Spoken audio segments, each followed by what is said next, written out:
Hi, I'm Erica. I'm a home barista, a coffee enthusiast, and you know I love latte art, but I'm also a ceramics artist too. So today I wanted to bring you to the studio and show you my pottery process from clay to coffee. So I'll show you all the steps it takes to make a mug, and then maybe there will be a surprise at the end. So come with me. The first thing I do is measure the clay out on a scale. The weight I start with varies based on what I'm making. I get my clay from a local supplier and I use something called speckled brownstone. It has small dark specks in it from minerals in the clay body like manganese and iron. So I love this material for its consistency and durability.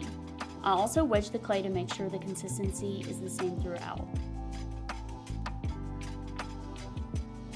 Next, I'll center my clay on the wheel and I'll pull the sides of the mug up to make the shape.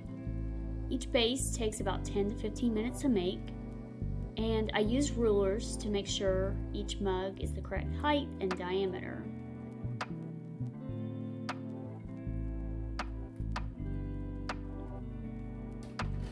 Sometimes I'll make modifications and I'll go back and continue to pull or smooth the sides of the clay. Depends on what I'm making. Once I'm done with general shaping, I'll trim off any excess clay from the bottom of the mug, and this makes it easier to get off of the wheel.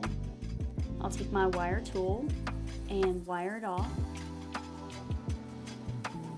Next, I'll let them dry under plastic overnight or until they're leather hard, and that means partially dry or handled without warping. It takes about a day to dry to leather hard, but once I like the dryness and firmness of the clay, I'll do trimming. I'll center the mug on the wheel and then I'll trim down the sides and shape the cup to whatever I'm making. Next, I'll cut in a foot and I'll continue to smooth the sides or fix the height if it's too tall.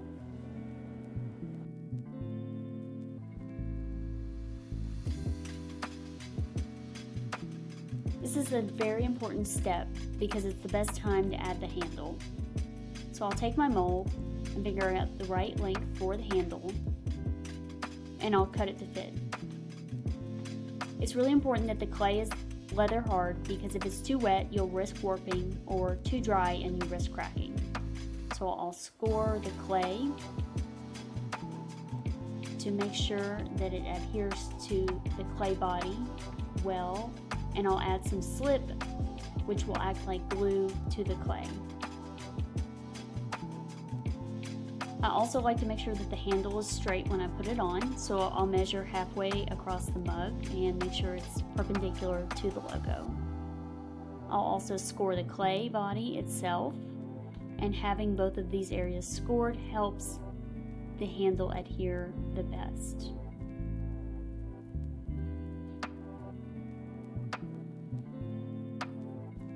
I'll smooth out the surface with a wet sponge to make sure it's consistent across the mug. Then I will sign my name on the bottom as well as stamp the logo on the side of the mug.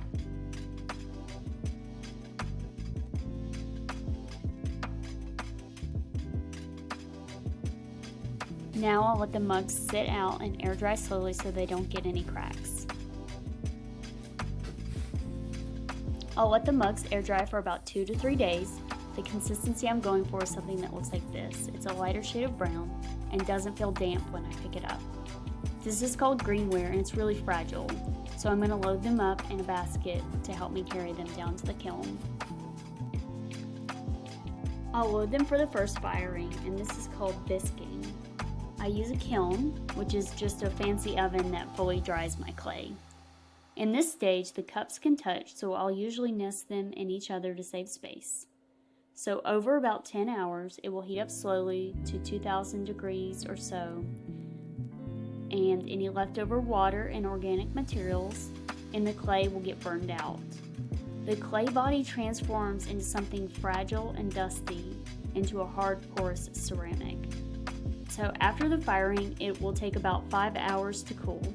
The best part about double firings is that cracks or issues that show up will be visible so I don't waste time on glazing.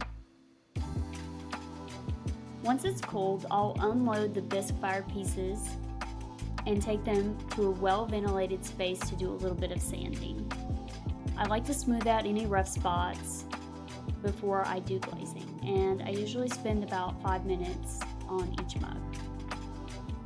Alright, next up we've got the wax, and I'm going to apply wax to the bottom of each mug so that when I do the glaze dip, it will repel the glaze from the bottom of the mug.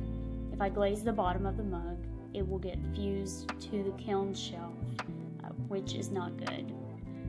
The wax gets burned off in the glaze firing, and this is a really quick step. It's just a few minutes per mug.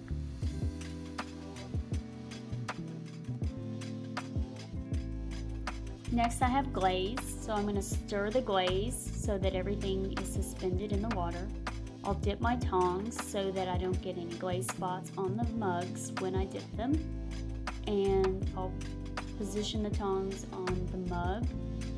I'll hold in the mug for about 2 or 3 seconds.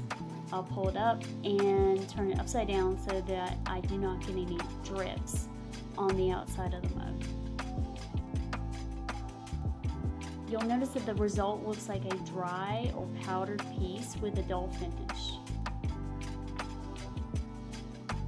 I always use food-safe and lead-free glazes. Glaze is made of powdered materials, which is including a glass former, flux, and a stabilizer, and it's suspended in water. So when this gets applied to the bisque-fired mugs, sometimes there can be some unevenness, so I'll just smooth out with my hands anything unusual that I see, because what I would like to go after is a smooth glaze finish. I will also make sure to clean up any lines around the bottom of the mug, and I'll wipe the bottom of the mug off again so that it doesn't get any glaze on the kiln shelf. My favorite part is the final firing, because I love the chemical transformation that happens. So I'll load the pieces for their second firing, which will be to a hotter temperature than the bisque fire. I fire everything to cone 6, and that means that it will get up to a maximum of 2300 degrees Fahrenheit. It's really important that the pieces don't touch because otherwise they will fuse together. As the temperature rises, the glaze ingredients melt, they flow across the bisque firing, and they fuse into a smooth coating on the clay surface.